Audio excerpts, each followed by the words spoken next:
So we're in this series, Change the Story. And we're talking about 8 lies that Jesus wants you to stop believing.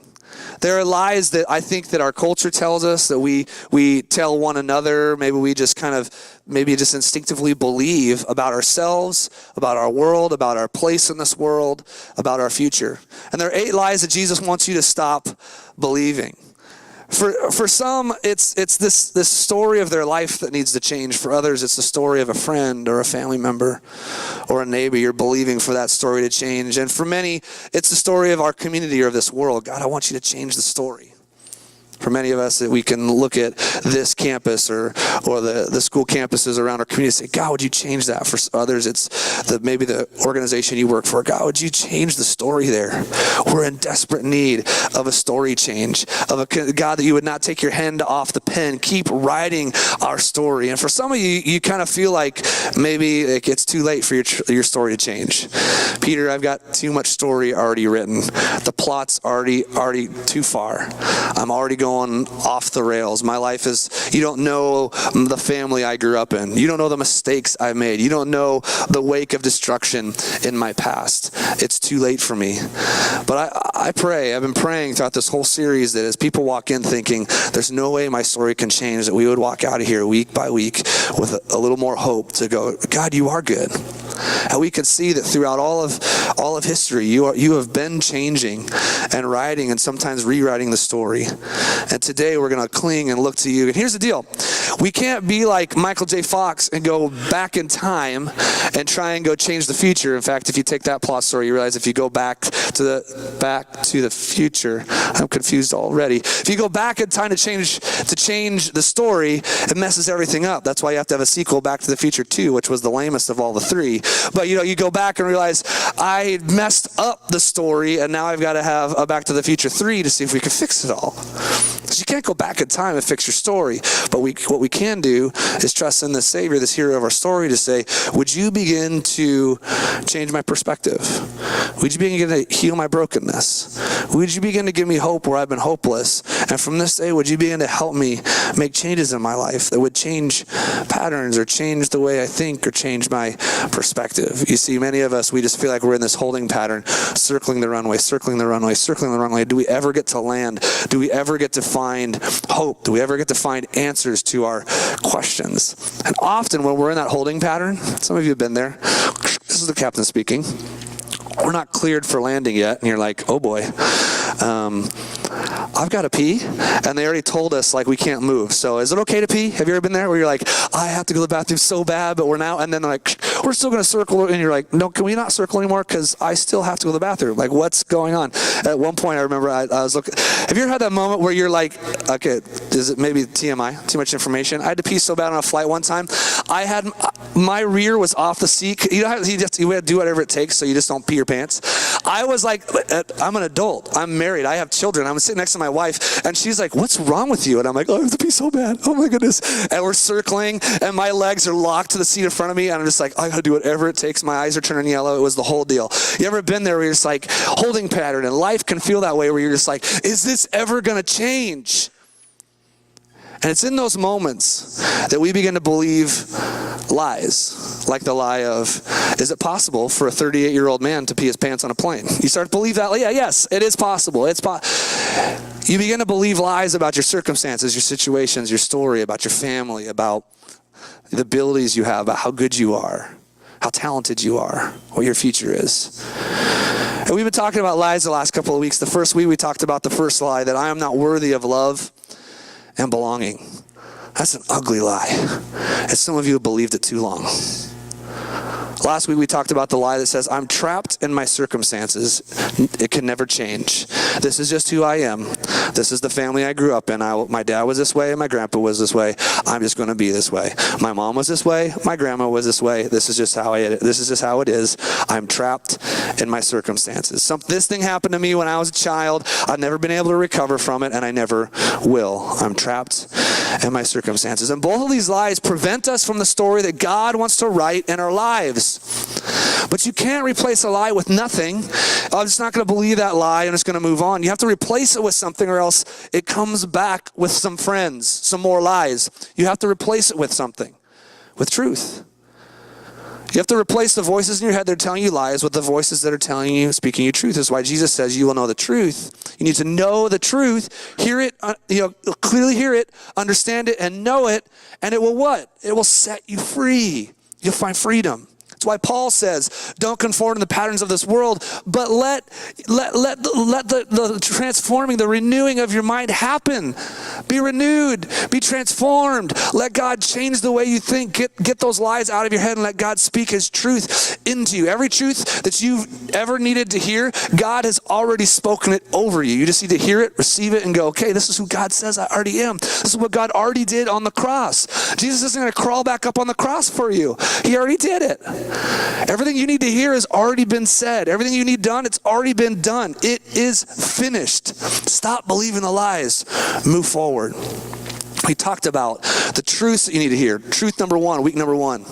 If you're thinking like, I'm not worthy of love and belonging, the truth that you need to grab a hold of is this. Jesus knows me and he loves me. Because some of you are like, if Jesus really knew me, there's no way he would love me. And you need to grab a hold of the fact that Jesus knows you. He knows you better than you know yourself, and he still loves you. And some of you are like, that's shocking. That he would know me and know everything about me, and he still loves me? I don't even love myself. Grab a hold of that truth that Jesus knows you and he loves you. For those of you who feel like you're trapped in your circumstances, you need to believe this. Grab a hold of this truth. Jesus is greater than my circumstances. Those definitions that the culture's thrown on you, addict, failure, loser, and you just feel like it's my circumstances, just who I am. Jesus is greater than your circumstances, than those titles. Stop believing those lies and believe in the truth that Jesus is greater than any of your history, greater than any of your story, generational curses or whatever you're believing in. Jesus is like, I'm greater than all of that. And today we want to talk about lie number 3, and it's this. What I have isn't enough. If you're taking notes this morning, write that down, because that's a lie that many of us believe. What I have isn't enough. You see, I never knew I needed a larger TV until I walked into Costco, right? And they're right there. You walk into Costco and you're like, man, my TV, it's small. My TV does not look that clear, and it's not curved. Like, I didn't know TVs were curved, and I needed special glasses to wear to watch them. I walk into Costco, I was like, I need a new TV. I never knew I needed any kind of device to recognize my face before the new iPhone came out. I didn't know I needed this technology. All of a sudden, it's like, my phone can recognize my face, and only my face, and that's how I can buy things. Scary. I didn't know I needed that. I didn't know I needed patience until I took a number at the DMV. Yeah, you didn't know you needed patience until you did that. And our DMV is pretty small. You could still wait a long time in the Peebo DMV. I didn't know I needed counseling until I got married. And some of you know what I'm talking about. You're like, oh, wow, I got married and I realized I need help. I'm not a good person. Like, I need some coaching here. And a lot of times in our life, we feel this way. I don't have what I need. What I need isn't enough. I need more. And in our consumer culture in America, it seems like that's just thrown at us all the time. What you have, it's not good enough. Because you know what? I don't know what's next, if it's an iPhone 9 or an iPhone 11, but I guarantee you a commercial is going to tell you, you need it. You need it. You need that thing. Your car, it's a pile of junk. You gotta get a new one. Gotta get a new minivan. Why? I already have an old minivan. Everyone thinks I'm lame already. I can be like a sexier lame? Great, I can go do that. You need a new minivan. That's what I'm telling my wife. We need a new minivan. She's like, why? We're already lame to everybody. The paint's peeling off. It's good. We're fine. Culture will tell us what we have is not enough. And something happens when we begin to believe this. We focus on the wrong things. We focus on what we don't have. All I can see is my lack. We call this a scarcity mentality. A scarcity mentality. All I can see is what I don't have. You know what place doesn't have a scarcity mentality? My family, I just visited it recently. Disneyland. If you've been to Disneyland, you realize these people do not live in a scarcity mentality. We went recently. Here's a couple pictures that have come up. You're going to see my family here on some rides. You're going to see us. We saw all the characters. We had Mary Poppins and Bert. They had the greatest time. The first time I ever went to Disneyland, I was 13. My daughter was 6, and to see Disneyland through the eyes of a 6-year-old. Now I really realize why they call it the the magical kingdom. Before, all it was called to me was Space Mountain. Coming to it now, it's like the magical kingdom. When you see your kids, and my son's like, no, Dad, that's Chewie. That is Chewie. We just met Chewbacca. And I felt pretty good because in height-wise, I think I could play Chewie at Disneyland. I'm getting pretty close. We had the most amazing time. You know who didn't have a scarcity mentality? Walt Disney. He did not have a scarcity mentality. And I think it was in 1934, Walt Disney came up with this idea. I want to make a full-length animated movie. Never been done before. Well, all he had done up at that point was like Steamboat Willie, some silly songs, silly melody, whatever those ones are called. They were shorts. And he goes, I want to do a full feature-length movie. You know what the first one was? What was it? Snow White and the Seven Dwarfs. Very first one. He says, I want to do Snow White and the Seven Dwarfs, 1934. And everyone told him, you're crazy. As they jumped into it, they actually called it Disney's Folly. Before it was even released, they're like, this is Disney's Folly. It's ridiculous. The budget for it, when he said, I want to start by doing a budget, think about it, in the mid-30s, $250,000 for a cartoon. And at that time, it was like 10 times the budget of anything he'd ever done before. His wife, all of his like partners at Disney were like, don't do it. They told him to quit, move away from this. This is gonna go really bad. By the end, before it was released, by the end of the project, the budget had ballooned to almost $1.5 million in 1934 to make a cartoon. Think about it, in the 30s, $1.48 million to make Snow White. And everyone's like, you're ridiculous. Don't do it. Walt Disney pushes on. No scarcity mentality. We're not going to talk about what we don't have, what we shouldn't do. We're going to create the future. Since that moment, so it released in 1937, since that moment, Snow White and the Seven Dwarfs has grossed $480 million. Amen. Wow, we got believers. Hallelujah, Snow White. Dopey, sneezy, glory to God. Snow White. Coco, that was just released. I think that's the most recent. Coco, its budget pushed all the way to, just to get it off the ground, $200 million.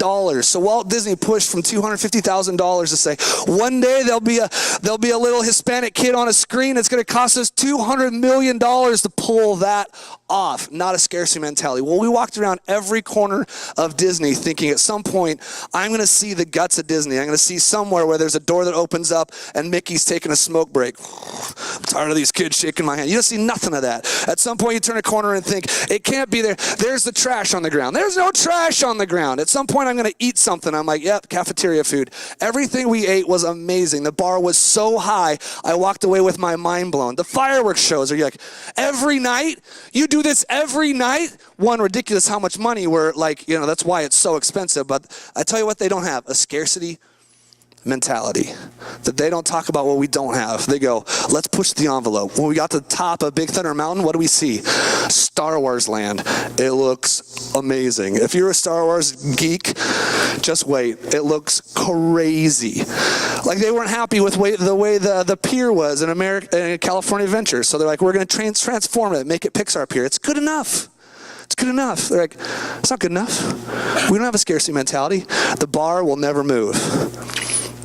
Now that's Disneyland, but for some of you, you can feel like, man, I wish I could just have an ounce of that kind of vision in my life. Could I push past believing and focusing on what I don't have? What can also happen when we believe this lie is this: I fear losing what I have. So what do? I hold on to it really tightly. When I focus on what I don't have, I hold on to what I do have super tightly, and I don't give it away. I hold it tighter, even tighter. I hold on to my stuff even tighter than I do people. Something else that happens is we begin to live with discontentment. We begin to look at what I have, and we begin to look at what others have. Look what she's got. Look at her gifts. Look at her abilities. Look at how charismatic he is. Look at how successful they are. Look at what they have, and I hold on to stuff, and I have this discontentment with what I have. And finally, I begin to choose to do nothing. You see, fear freezes me. If I just begin to focus on what I don't have, begin to focus on, I'm afraid of losing what I have, I'm discontent with what I have because I'm looking at what everybody else has, all of a sudden, fear freezes me. And instead of acting instead of doing things in my life, fear grabs a hold of me and keeps me exactly where I am, and I do nothing. Ultimately, you see, when I believe this lie long enough, I end up becoming the opposite of who I want to be. Rather than being a generous person who gives, I become a stingy person who hoards, who keeps, who won't let go, who won't bless, who won't give.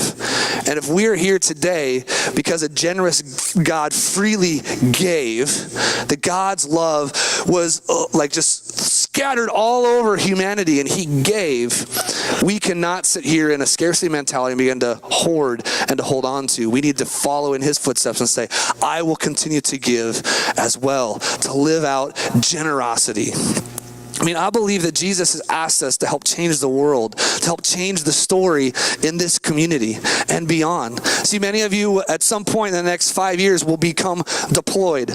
Many of you will move off of the peninsula. In many ways, we talk about the peninsula being this revolving door. And at some point, you may not live here on the peninsula, but we believe that God is going to send you out to literally change the world. And what we don't want you to walk out into is with a scarcity mentality, but instead a life that says abundantly generous. God has blessed me so much. All I can do is do all that I can to be a blessing to others. Today we're going to look at a story in John chapter 6 where Jesus teaches his disciples what does it look like to not live in a scarcity mentality, but what does it look like to believe that God can even take the smallest of gifts, the smallest of moments, and do miracles with it. If you have your Bible, if you have your phone, turn to John chapter 6. We're going to be talking about when Jesus takes a meal from a young boy and he feeds thousands with it.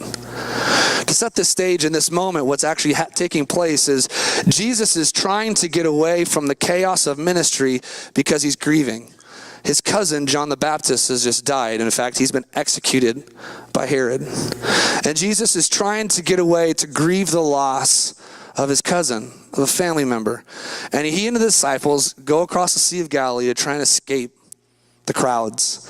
And instead, the crowds follow. They chase after Jesus. When they land on the other side, Jesus gets off of the ground to be overwhelmed once again by all the crowds. We've all been there. You've probably been there before where you're like, I'm trying to work through this loss, work through this pain, and it seems like someone needs me. People are clamoring for me. The boss calls me into a meeting. The kids need me to be there for them. And every time I try and find peace and try and find a place to go away and just be able to focus and heal, something begins to happen and pull me back into it. And this is where Jesus is at.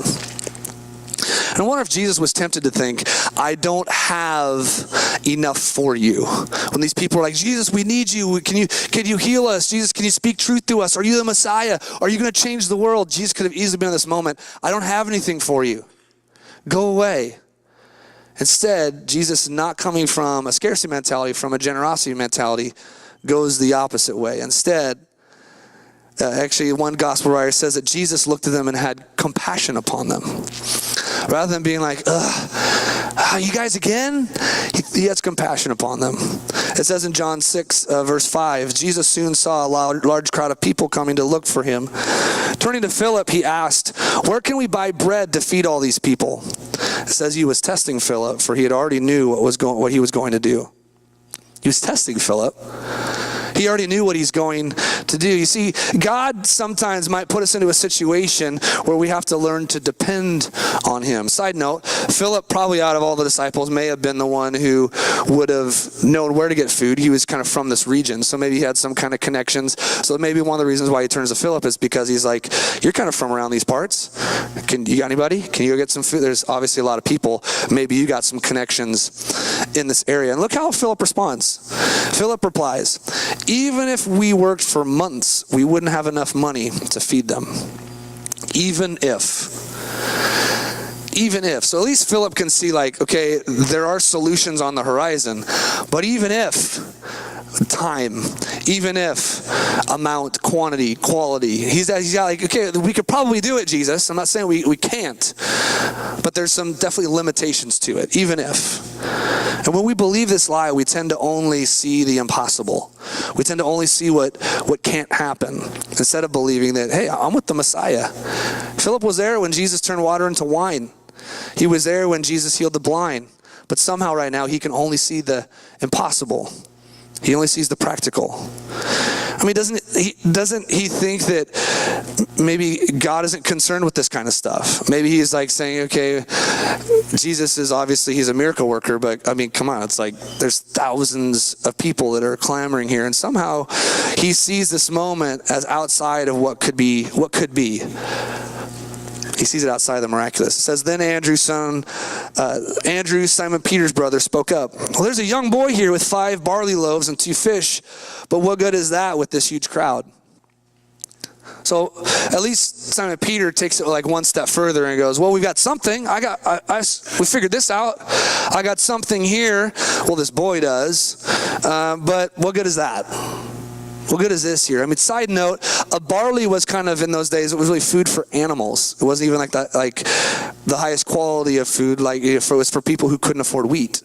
So obviously, this is a boy who probably in poverty, doesn't have enough to be able to even have a wheat loaf. He has barley loaves, and the fish were probably really small just to be able to put something with flavor on top of his bread. So this boy, like he approaches, and not only is there not enough, it's kind of also this moment where it's like this food really isn't good enough. Jesus, if we're gonna like market and promote your ministry well, we should at least have like wheat, not barley loaves. Like at least we should do something a little bit higher quality. This doesn't seem like it's enough. And when we begin to believe this lie that what I have isn't enough and it's also not quality enough, I will always downplay what I have.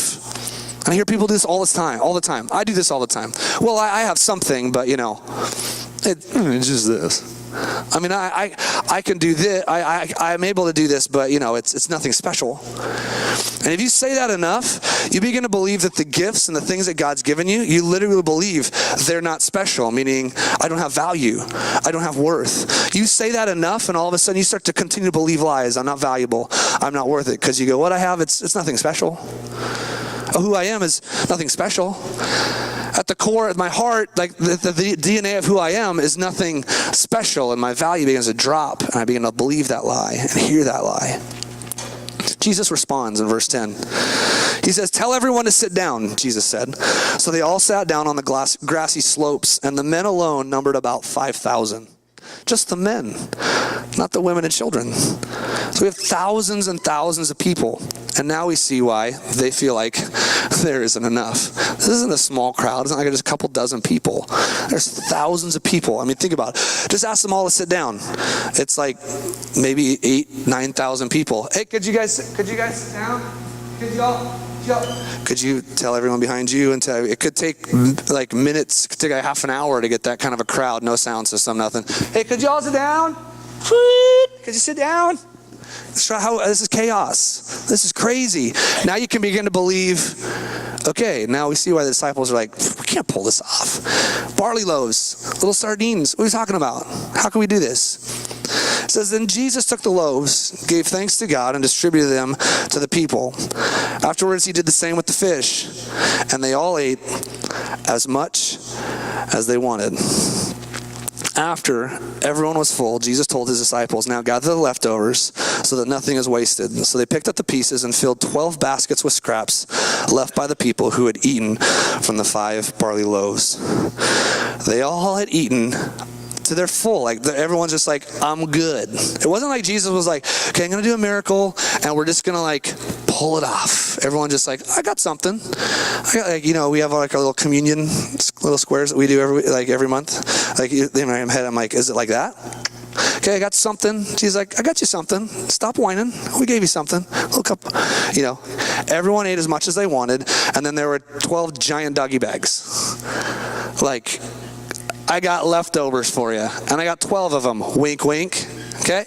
I got all that you need. And when the people saw him do this miraculous sign, they exclaimed, surely he is the prophet we have been expecting. And Jesus is trying to help these disciples move away from the lie that says what I have isn't enough and begin to grab a hold of and believe the truth. That is, Jesus makes a big difference with what I give. Jesus makes a massive difference with what I give, with what I can give away. What changes when I believe Jesus can make a difference through what I give? All kinds of things begin to change. Because we begin to stop saying things like, it's nothing special. Well, just this. We can be so cynical. I don't know what this moment was like, but most children, probably before second grade, third grade, they don't even know what cynicism is. Like they can, like my daughter could not be cynical right now. Like I was like, Lily, give me your best cynical. And she'd be like she would just give me some weird face. And I try and be like, is this cynical, Daddy? And I'm like, good enough. That's great. Kids don't know how to be cynical. Like when the little kids, they're just like, it's just genuine. It's just pure. When I'm walking around Disneyland, it's just like, we went to this Frozen show, like a Broadway Frozen show. And after every down, bow, and the lights go out, the look on Lily's face, I wish I could have video recorded it. It was like pure, just joy, just bursting out of her eyeballs. She's like, oh, Olaf is so funny, Daddy. He's so funny. Oh my goodness. It was just like, that's the beauty of kids. That's why when Jesus says, if you want to see what the kingdom of God is like, down, bow, and Lily's eyes, yeah, let's do that again. He's like, that's the kingdom right there. It's not you religious people. It's Lily after thinking, Olaf is so funny. It's that pure joy. Cynicism hasn't creeped in. These lies haven't creeped in yet. They just think every kid's like, I'm creative, I'm an artist, I will walk on the moon. It's just like, no cynicism. Everything is like, it's all available. It's all possible. Here's this little boy. Here's my lunch.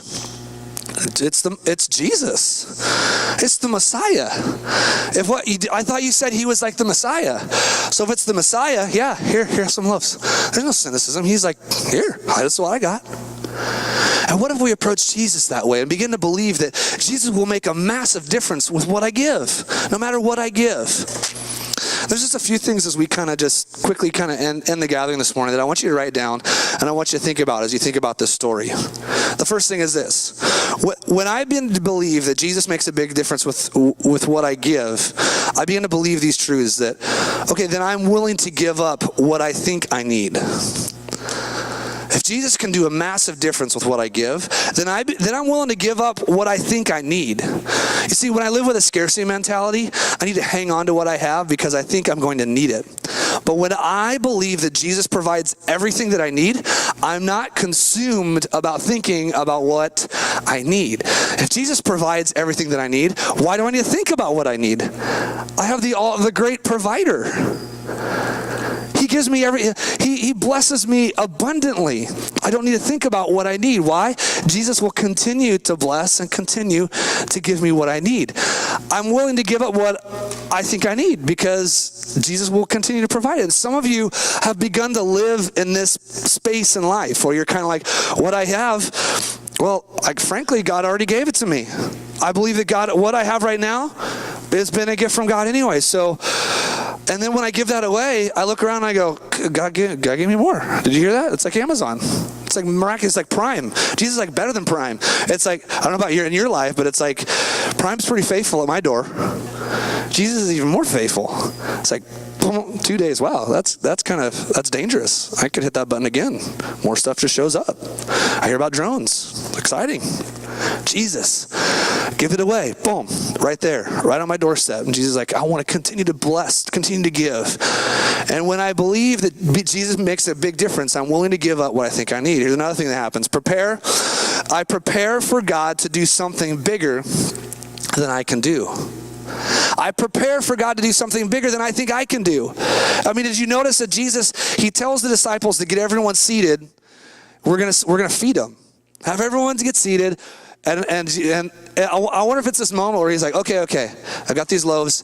Tell everyone to sit down. And are the disciples like, does he think we're gonna feed these people? He prepares one. The Gospel of Mark, he actually says that he told them to get into groups of 50 or 100. So Jesus brings order to the chaos. Jesus is like, oh, we're going to do this. Get them in circles of 50, get them in 100. We're going to distribute this in an orderly manner, and they're all going to be full. He manages the chaos, creates order, unity, eliminates the confusion, the discord. Jesus prepares us for the fact that he's going to do something massive, bigger than, beyond you, bigger than what you could do. He also, he helps us to see that other people get to have their needs met as well. You see, the line that jumps out to me is that everyone ate as much as they wanted. Their needs were met. People were hungry. I don't know what kind of a journey it is to get all the way to follow Jesus to the other side of where they were headed on the Sea of Galilee. But I imagine they got there and they were hungry. And Jesus was like, these people need to be fed. These people have needs. Let's meet them. Let's let them believe at least that the Messiah is generous, that he meets even the smallest of needs, our daily needs. I'm hungry. And I'm sure the boy could have kept his lunch. I mean, think about it. If this boy was poor, if he was in poverty, he could have easily just been like, it's thousands of people there. He could have been like, no, this may be all that I eat today. He could have easily just been like, they'll figure it out. They're big boys. Those are adults. He could have, like, in poverty, been like, no. Instead, he goes, you want this? Think about that. Think about the faith of a child who could have been like, I'm hungry. This may be all I eat today. Some bread. It might be all I eat today. And he just goes, you want this? He gives it away. God, could I have that heart? God, could I be like that boy who's just like, so many times I'm just like, I gotta eat. How can I bless, how can I minister to other people if I'm hangry? I mean, come on. If I'm hangry, ain't no people being ministered to today, right? So I'm gonna hold on to it. Instead of just like, can I have the heart of that little boy that just says, take this? Because that little boy is like, if this is the Messiah, like you say, he's done miracles like you say, he's gonna do one now. And think about that little boy as he gives his lunch away thinking, well, I hope I get to eat. I think I'm going to get to eat. And think about the faith that grows in that little boy. The hope that grows in that little boy that says, I gave my lunch away, and Jesus blesses it. And all of a sudden, bread just starts to be multiplied and given out to thousands of people. Think about the end of that day when that little boy goes home. What does he feel? What is he thinking? What is he feeling like? He's like, I gave my lunch away because I thought Jesus could do something with it. I didn't think he could do that with it. Like, all the disciples got a basket for themselves to go home and go, aha, take that, sucker. Like, at least that's how I translate it.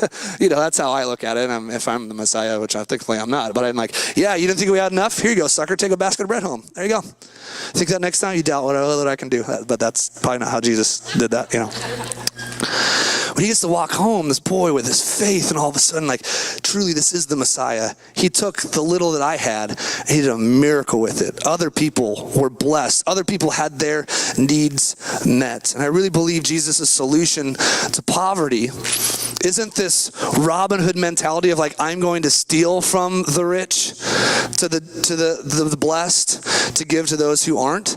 Instead, I think the gospel says, I want to grow their hearts so that we don't have to take from them, that they get to turn around and say, I just want to give. I just want to be generous. I think the gospel declares those that have much, would our hearts change that we could turn around and just say, what I have has been a gift from God anyway, so I'm just going to turn around and I'm going to give it freely. I'm going to give it with a joyful and a cheerful heart, with the right attitude, and just be as generous as possible. Finally, God gives me more than I gave him when I began to believe that Jesus makes a huge difference with what I give. God is in the business of taking the small things and doing miracles with it. It's all through the entire Bible, from the Old Testament all the way through current days. God is in the business of taking what we think is insignificant and doing significant things with it. It's why it talks about faith like a mustard seed. It talks about things growing. Jesus tells stories about there's these little things, they're pointing out there's this widow who just gave basically just a little. He's like, because I will take a heart that is generous, that will give barely anything, and I will multiply that and magnify that, because I'm going to take a generous heart and I'm going to do miracles with that. He uses a Moses who says, I stutter. He uses a Gideon, the least of his clan. He uses a Ruth who is like, a woman? Really? You're going to use a woman to bring freedom to an entire people group?